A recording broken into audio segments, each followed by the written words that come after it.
Story of my life these days. Good morning. Good morning. Not like anything's going on this week. Just a slow week here in the Senate. No, in all seriousness, it's a pleasure to be here with you all in the midst of what is continuing to be the most uncertain session that I have ever experienced in this role and in the 15 years I've served in the legislature. We are facing questions that are harder and deeper than anything that I think any General Assembly has had to face in several decades. And as we are here with 25 days to go in crossover week, it is only becoming more and more real that we are more uncertain based on the federal landscape than we've ever been.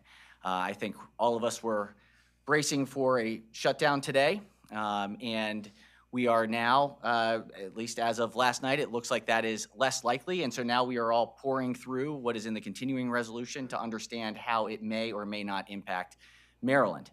What we can say for sure is that with the new federal administration, we have more uncertainty in our system than we've ever had, and it is creating negative ripple effects across the economy. We know that we saw news from Johns Hopkins, and the cuts that have been done to USAID are now causing 2,000 Hopkins employees, 160 Marylanders, to lose their jobs. We know that we had several thousand U.S. Department of Education individuals who were summarily terminated this week without real clear cause or reason. That has now shut down the FAFSA system and created havoc for students who are applying for financial aid. We are seeing the impacts of what is a slash and burn approach to what is deemed government efficiency and really feels more like government destruction. Again, I've said this over and over, we should always be more efficient. We should be doing the things that it takes to make sure that we are using taxpayer dollars as effectively as possible, and we should be doing whatever we can to protect taxpayers from wasteful spending.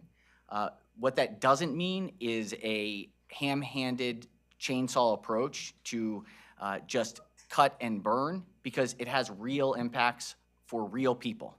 And there are families today in Maryland who don't know how they are going to move forward. They've lost their job without any notice and are reshaping their lives because of a philosophical approach to radically kind of destroy the federal government. Something's got to give. And so what we know is that is going to impact Maryland in dramatic ways. And as we look to work with our partners in the House and with the governor, we have to be ever more mindful that the social safety net that we used to be able to count on from the federal government is quickly being pulled away. And so we have to focus on Maryland first, and we have to provide the safety net for Marylanders in this time of great uncertainty. And that is going to come at a cost where we're already making difficult choices. And so we've seen how challenging that is and what that looks like for Marylanders and for legislators, and how we're going to land this budget in such uncertain times. But I do want to just take one quick moment, and you'll see that there is a graphic here, because we have talked since the beginning of session about a balanced approach that starts with cutting as much as we possibly can.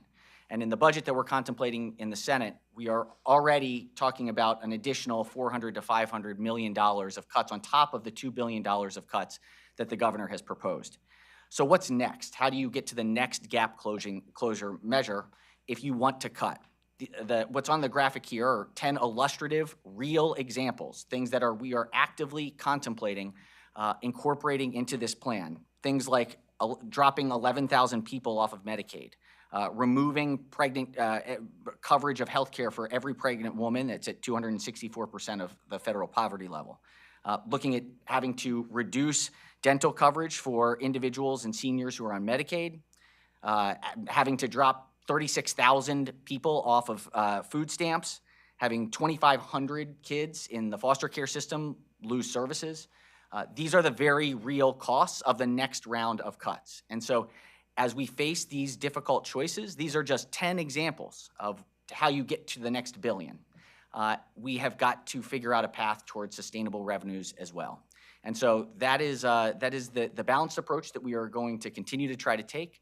As we are doing all of this, we know that we will still have to invest in core priorities, and we will still have to build, we still have to invest in infrastructure, we still have to invest in education, public safety, and we will. And so as part of that, in the midst of the challenge, I want to welcome up my friend and colleague, Senator Craig Zucker, who's the chair of our Capital Budget Committee, who has been working to hear all of the extensive needs that exist across the state and talk about our approach for how we are thinking through our continued investments in the face of such uncertainty. Craig. Mm-hmm. Yeah. Thank you very much, Mr. President. Good morning, everybody. The Senate President was talking about a lot of the challenges that we're having, and it's important more than ever now that we focus on creating Maryland jobs, infrastructure, and community investments, and that's what the capital budget plans to do this session. We have taken a statewide approach, working across party lines and geographical lines in terms of making sure that there's no part of the state that doesn't feel the benefit of the capital budget. Mr. President, with everything going on, with all the chaos on Capitol Hill and the uncertainty, we want to make sure that we're investing in our institutions, our hospitals, our higher education facilities, making sure that we're continue to be a leader on quantum computing. Maryland will continue to be a leader, but it takes an investment, a responsible investment to do that. So I'm expecting when the capital budget of the state of Maryland passes, we'll have more than $2.8 billion of direct investments that will create more than 14,000 direct and indirect jobs that can be seen and felt throughout the state of Maryland. We are working closely with the administration, we're working closely with the House of Delegates, and we're working closely with people on either side of the aisle to make sure that their voices are heard and their voices are listened to, and that we're putting Maryland first. We're going to continue to do what we can to create jobs, invest in infrastructure, and making sure that our communities throughout the state of Maryland are invested in. All right. So over for questions. Does the budget chart a scare tactic to make the business-to-business and other taxes more palatable? Let me, one sec. I was going to ask something very similar. Start with this question. Okay, sorry. I'm sorry, I didn't even. Oh, no worries. Okay. I mean, could this be construed as a scare tactic, the chart, to make more palatable all the other tax increases that are currently being? I'll tell you what, all of those cuts certainly scare me. And they scare me because they're very real and being contemplated. And if we are constitutionally required to balance our budget, we will. And we are going to make additional cuts. We are at the place now where we are talking about core service provision of the social safety net that's impacted if we just had a cuts-only approach. And so, yes, it is scary, and we know that this is what we should be counting on government to be able to provide, and I believe most Marylanders agree. So on the business-to-business services tax, the business community obviously came out in full force this week to oppose that and to say how it would really hurt job creation. So when you're talking about all these Marylanders losing jobs, how do you kind of justify that particular move when all these businesses are warning that that could have a detrimental effect on job creation? Look, I think, as I've said many times, the last place we want to be is dealing with new revenues. It should be the last option on the table.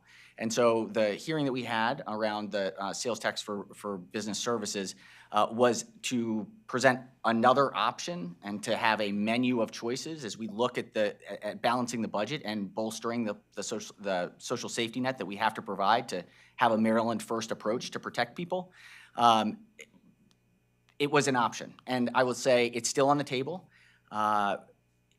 We are trying to do whatever we can to remain competitive in the face of these historic challenges. We do expect that in any tax cut bill that comes at the federal level, that we know will certainly help the billionaires and uber millionaires out there, that we do expect things like capital gains and business tax reductions to happen as well. And so this is a balanced approach to make sure that we have the right resources to be able to maintain our social safety net and make sure that Marylanders who rely on these services can look to Maryland and understand that even in the midst of this uncertainty, we will still ensure that our basic public structures function. So, sorry, just to clarify, how likely is it then that that particular tax would be one of the options that is supported, that you support in the Senate? Look, there are a lot of negotiations happening with the House and with the governor. I think it is a very real possibility that that some version of it is on the table in the final menu. Mr. President, does that mean that it would change in terms of like lowering the percentage, that 2.5% right now? We heard, McCormick's talked about maybe pulling out some of its operations from the state because of that. Would that mean that you would lower the percentage? I think that we have, we spent a lot of time really listening to what business owners said and what they present. That's why we wanted to have the hearing, was to hear the feedback and know that it was, going to be in many cases challenging, people that were very frustrated about how it could apply to them. I think we learned a lot of good lessons about how we can make some adjustments, things like not applying to 1099 employees that have individual or have sole proprietorships, looking at specific industries that may have a disparate impact. And so we're reviewing all of that now. I would say I would love to find a way to have a broader base and a lower rate, which I think is a more efficient tax approach. But we have to figure out how far we can get in cuts and then what the gap would be to see what we're going to need in order to be sustainable moving forward. Related to the business-to-business tax and your comment just now that you wanted to hear, that the legislature wanted to hear what the business community had to say, one of the things that they had to say was that they often feel villainized by the General Assembly. They feel like the General Assembly treats them like an ATM. And they point directly to the Senate hearing where they felt very disrespected by Senator Jim Rosapep in some of his interactions with panelists. Does the legislature in some way either need to repair its relationship and the way it speaks to the business community, or does it currently have the appropriate language to speak to the business community? Do you owe the business community an apology? Yeah, look, every single time I'm in front of any group of business leaders or employees, wherever it may be, one of the first things I will always say is thank you for investing in Maryland.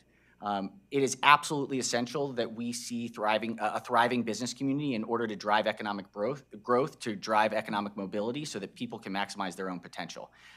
Businesses in Maryland are absolutely critical to our economic future.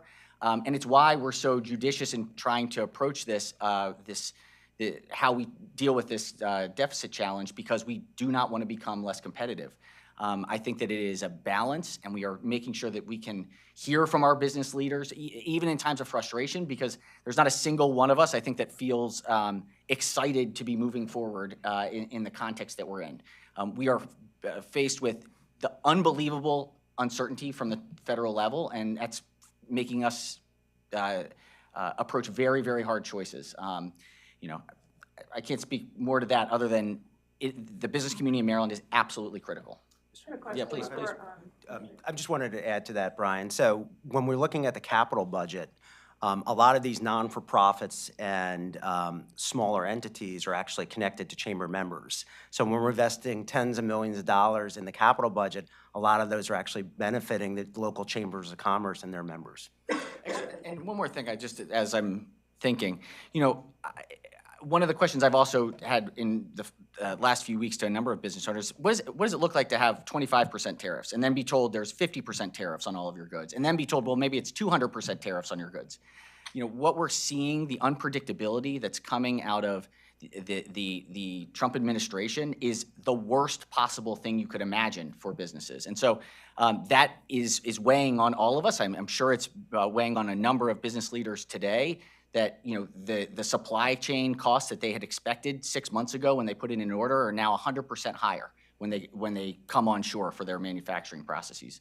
This is not how you run a railroad. And so states are now left in this federalism system trying to deal with this craziness and protect our people in our state in the midst of just total uncertainty. But is it a mixed message to tell the business community that you value them and want them to expand in Maryland, but also have them coming away with the idea that the legislature frequently is painting them as in their words, this was a direct quote, bad actors? Look, I would never accept the premise that we think that businesses are absolutely critical in Maryland. Full stop. They are, our business community are essential partners in making sure that we can grow economic prosperity. And what I would also say is that one of Maryland's greatest assets are its people, its workers, who are highly educated, who are talented, who have unbelievable skills. And in many cases, that exists because we have invested in our system. We've invested in infrastructure, we've invested in buildings, and we've invested in people through public education, through healthcare, through public safety, by protecting our environment. And, so it is a partnership of, we need the private sector to create jobs, and government is there to support the underlying premise and that allows private capital and private business to succeed. You talked about the uncertainty that businesses are feeling at the federal level. Might putting this kind of proposal out in whatever form compound some of that uncertainty when they don't know exactly what form you're going to push this through, if at all? It's why we want to get to a decision as quickly as possible. Look, we have a 90-day session, and we have a short amount of time to make some very hard and challenging decisions. We want to provide that certainty as quickly as we can, and we will before we leave. And so we're trying to get as much feedback as quickly as possible. But by the time we leave, we know where we will be, and that will provide some level of certainty, even if it is kind of sharing the pain across, and that those who have done the best will probably be contributing more to help bolster our system with a Maryland first approach to bolster our public safety system. On that uncertainty issue, last night a Maryland federal judge ruled that by Monday, approximately 24,000 federal probationary workers will be reinstated into their jobs, at least if the Trump administration adheres that order. Does that impact at all some of the calculations you're making, or the chaos of that, right? Knowing whether federal workers in Maryland will be employed or won't be employed, the burden on the unemployment system in Maryland, the Labor Department, how is that factoring into? I would reframe the question. A federal judge determined that the Trump administration broke the law and unlawfully fired 24,000 people. I would say that's what was the court determined. And so, we'll see how this plays out in the court. What I think is most concerning about the probationary employees is that we need the best and the brightest in our federal government to help protect human safety here in the United States.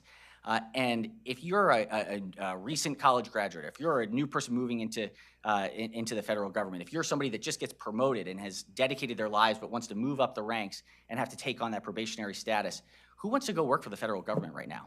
And what are we saying to this fundamental infrastructure of those folks who we rely on to get Social Security checks to people so that they don't have to be hungry, so our seniors are getting able to go to the grocery store? What about the folks that are making sure that our Chesapeake Bay is protected and that we're doing the right tests to make sure that we're not polluting it and have an economic future on the bay? Who wants to go into that industry with this type of craziness, into the federal government with this type of uncertainty? So, I think that's what I'm most worried about, is just the ping pong and how humans that are working in the federal government dedicated to public service are being treated.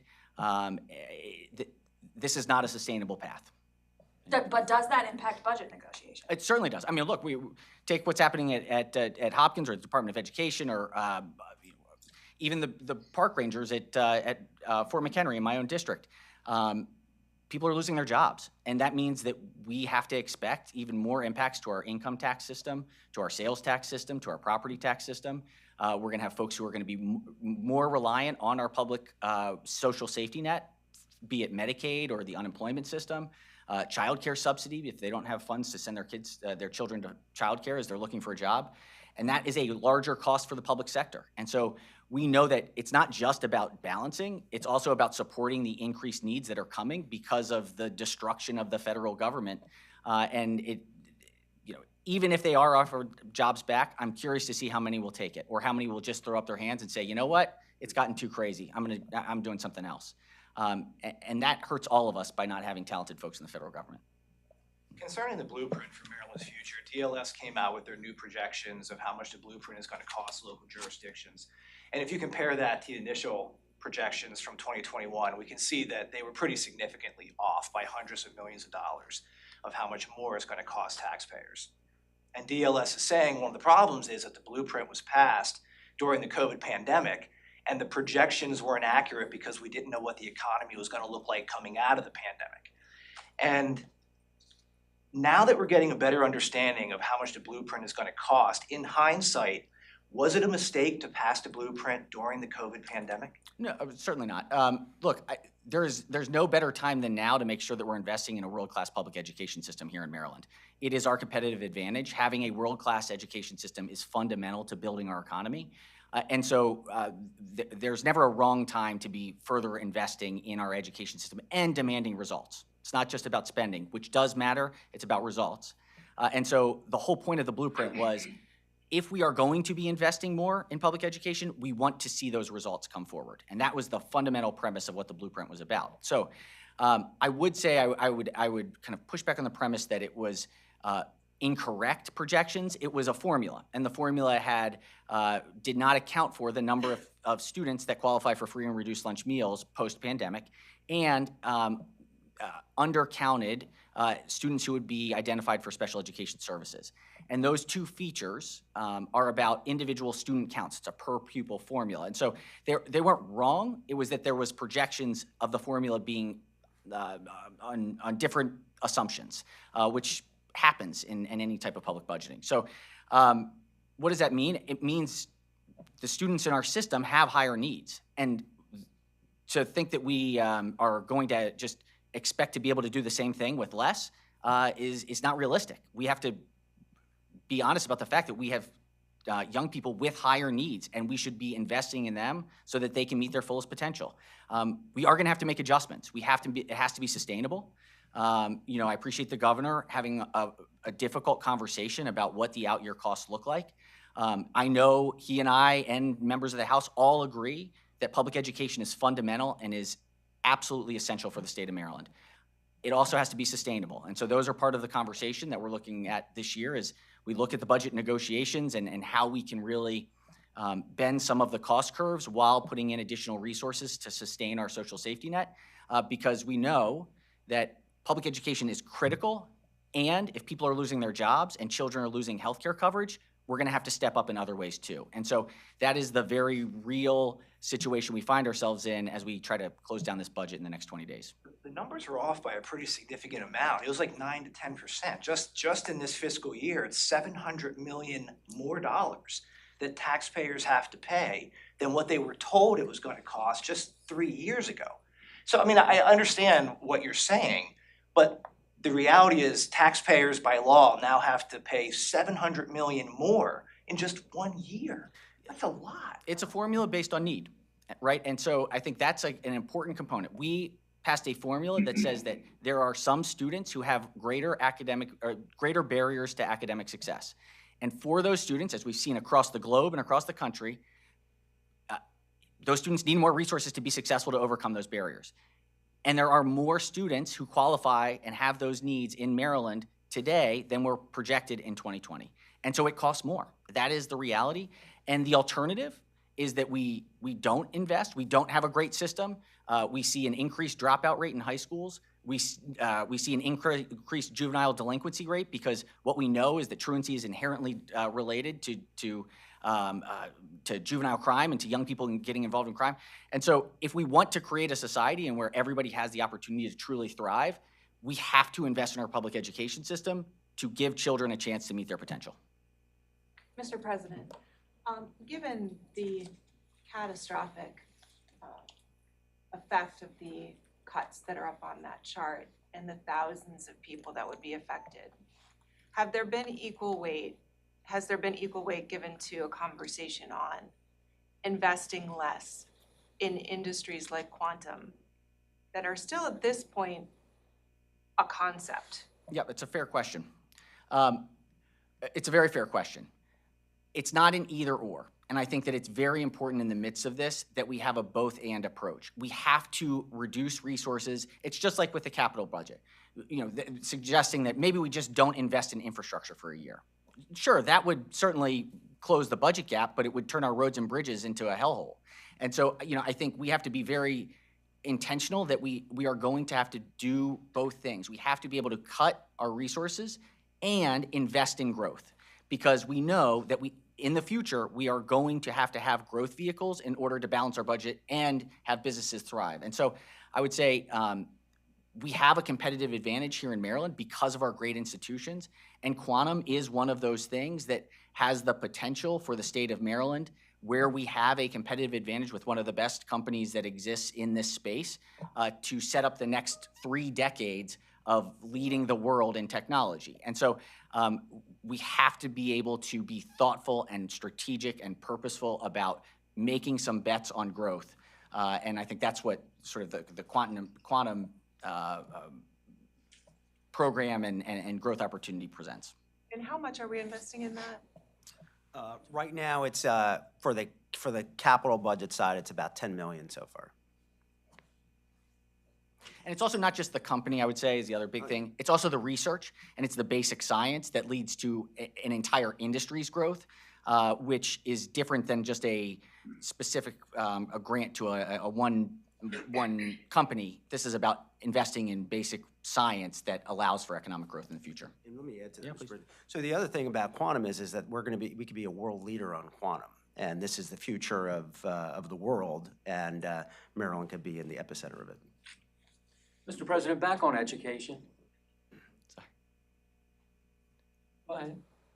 Go ahead, Dave. You Back on education, the governor's education bill looks like it's likely to go to a conference committee. certainly. Any early differences now? Well, we have not moved a bill with the blueprint bill. From the version from the House, it looks like discussions that it's going to be changed in the Senate. Look, I think it will be changed overall because it's part of a larger negotiation about the sustainability of Maryland's finances moving forward. And so as we look at what might happen with Medicaid, about what could happen with our Medicare waiver, which is $4 billion from the federal government that, certainly after this week, we're having a lot more questions about. It is in this broader context that education is a component of what long-term sustainability looks like. And so I don't foresee the blueprint bill being the same as it passed the House. I appreciate our colleagues in the House and their commitment and dedication to public education, just like the members of the Senate have. And I think as we negotiate these bigger questions around transportation, around education, around public safety, and about our long-term sustainability and our safety net, there are going to be changes made. And actually, on that note, can you speak to some of the differences that we could see between I understand that bill is going to be on the Senate floor today, so some of the differences we might see between the bill that's going to be on the Senate floor today and the one that passed out of the House? Well, I would say, I don't think we have the bill on the floor today. You don't have the floor? No. Oh, no, okay, I'm sorry. We have not moved a bill forward yet. That's right. So I was trying to think of did I miss I thought it was, okay. Yeah, no, look, it's part of a larger negotiation. And so I think, we are looking at how the out-year impacts of the formula will allow us to be sustainable and continue to invest in our social safety net in the midst of what is unbelievable uncertainty at the federal level and massive cuts coming down from the federal social safety net. So it's too early to say exactly where we land. Baltimore City has proposed a 2% sales tax increase. Do you support that? Look, I've said this before. I appreciate the mayor trying to think creatively about how to find funds, and I know he went for the sales tax because it's a lot of visitors who fund the sales tax. I appreciate him trying to think through different mechanisms for investing in infrastructure in the city. It's hard to see that moving forward this year in the context of our fiscal environment, and so I don't see it happening this year, but we'll stay in communication about how to make sure that we can invest in the city and make sure that it can thrive. And look, I think we're seeing positive signs. When we look at the census numbers and the city bending the curve in a positive way on population growth, that's a sign that something positive is happening. And so I think there are real opportunities moving forward. I just don't know that we, in the broader context of the state's deficit, that city-specific sales tax is possible. Mr. President, looking at a bill specifically from a colleague of yours, Senator Jim Rosapep, when it comes to adding an additional tax to coal transports through the state, I know that the West Virginia Attorney General sent a letter to you and the Speaker urging you to not let this plan move forward, threatening litigation. Do you have any concerns about that bill? Look, we are looking at this bill very closely. I'm very supportive personally, with the caveat that we're trying to evaluate it in the context of constitutional issues around interstate transport of goods. And so we are trying to understand the impact of the dormant commerce clause on this one. I am supportive of the concept, but obviously we have to do it to make sure that it's lawful before we proceed. At this point, do you believe that bill will move forward this year? We're considering it. It's very much on the table. We have to get some more guidance from our Attorney General before I know for sure. Do you have a response to the Attorney General from West Virginia saying he will sue the state over it if it does pass? No comment right now. One of the top priorities for the Black Caucus has been a bill curtailing the automatic charging of youth as adults. and I understand that that bill is having trouble getting out of committee. Can you speak to your support level for this issue? Look, this is one that we've looked at very closely. There are a lot of very good policy reasons to consider adjustments to our current system, and how the actual data works now is that we see more young people waived back than waived up. And so there is real reason to study this and to really make sure that we have the best policy in place. It's for the best for communities and for young people. I don't think this year we're going to see movement on direct file. We've seen a lot of challenges in the juvenile in the department, and so I think we want to see how some of the reforms play out within the system before we make significant changes that direct file would offer. What immediate relief can ratepayers in Maryland expect to see as a result of the briefing that the legislature had this week? First and foremost, I appreciated the briefing and believe that it was helpful to get a better sense of the complexity that underlies the energy increases that are happening. We are looking for any possible solution to get money into the hands of ratepayers to help with the burden of increased energy costs. We're looking for short-term solutions that we're looking for. Solutions is too big of a word because I'm not sure that there is a short-term solution. We know that we have to make decisions today that allow for longer-term solutions, getting more Maryland-made energy so that we have greater predictability, reliability, and affordability in energy. But we are looking forward to put some measures in the budget this year that will at least get some level of resources to ratepayers who are really struggling. Will those resources, will that level be, and would you use the word meaningful?